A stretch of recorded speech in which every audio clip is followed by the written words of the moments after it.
Today we are going to discuss chapter number 3, atomic size and atomic radius. हमारे पास atomic size, atom का size fix नहीं होता, वो जब दूसरे एटम के साथ मिलता है तो उसमें वेरिएशन आती है. So it is quite difficult to measure the exact size of an atom. Therefore we express it in form of atomic radius. Now atomic radius क्या है? The distance between nucleus and outermost shell is called atomic radius. Nucleus और outermost boundary जो है, outermost shell जिसको हम कहते हैं, उसके दरमियान जो फासला है उसको हम कहते हैं एटॉमिक रेडियस. एटॉमिक रेडियस को हम रिप्रेजेंट करते हैं, रिप्रेजेंटेड बाय स्मॉल आर, और इसकी मेजरमेंट या तो पाइकोमीटर में होती है और या हमारे साथ नैनोमीटर में होती है. अभी 1 पाइकोमीटर हमारे साथ बराबर है 10⁻⁻12 मीटर का, या 1 नैनोमीटर हमारे पास बराबर है 10⁻⁹ मीटर का. तो इसकी मेजरमेंट हम जो करते हैं वो पाइकोमीटर या नैनोमीटर में हम करते हैं. अभी हम लेते हैं, परस करें, मेरे पास है sodium. Now this sodium Na nucleus, तो ये दिस इज फर्स्ट शेल जिसमें 2 इलेक्ट्रॉन है, फिर दूसरा शेल है और फिर तीसरा शेल है, this is the third shell. तो यहां पे आउटरमोस्ट शेल का लफ्ज इस्तेमाल हुआ है. ये नहीं कि सेंटर न्यूक्लियस और इसके दरमियान, बल्कि सेंटर न्यूक्लियस और आउटरमोस्ट शेल के दरमियान, तो इसको हम आर से रिप्रेजेंट करते हैं. सो वी से इट एटॉमिक रेडियस. या दूसरा, क्योंकि जब एटम कंबाइन होते हैं तो वो जो बॉन्ड बनाता है, कोवेलेंट बॉन्ड, तो मिसाल के तौर पर मेरे साथ 2 हाइड्रोजन है, एक हाइड्रोजन ये है और दूसरा हाइड्रोजन ये है, तो ये बाउंड्री को टच करता है. So the distance between the nuclei of 2 bonded atom divided by 2. अगर मैं इसको d से रिप्रेजेंट करूं, so r is equal to d/2. तो इससे हमारे साथ एटॉमिक रेडियस आता है. यहां पे मैं क्लोरीन लेता हूं, Cl में लेता हूं, एक एटम है, इसमें मुख्तलिफ शेल्स है, ये है, और फिर दूसरा इसके बाउंड्री को टच करता है, दूसरा है ये, दिस इज द सेकंड.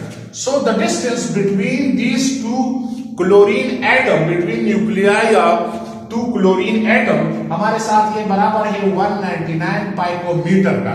तो अगर मैं इसका R निकालूं d/2, so this is d, तो ये हमारे साथ है 199 डिवाइडेड बाय 2, तो ये 99.9 पाइकोमीटर आता है, ये वाला.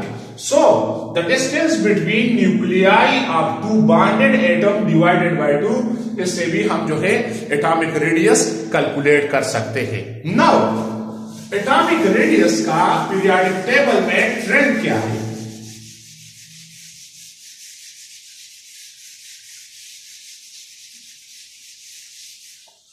Trend and periodic table.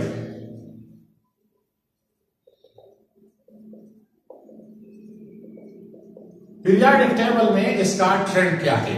So atomic radius from left to right in a period में फ्रॉम लेफ्ट टू राइट ये डिक्रीज होता है. क्यों डिक्रीज होता है? इसी वजह से एटॉमिक साइज डिक्रीज होता है, क्योंकि नंबर ऑफ शेल सेम होते हैं. जब नंबर ऑफ शेल सेम होते हैं और सेम शेल में एडिशन ऑफ इलेक्ट्रॉन होता है तो न्यूक्लियर चार्ज बढ़ जाता है, इंटरेक्शन आउटरमोस्ट इलेक्ट्रॉन के साथ, तो रिजल्ट में जो है थोड़ा सा श्रिंकेज आता है.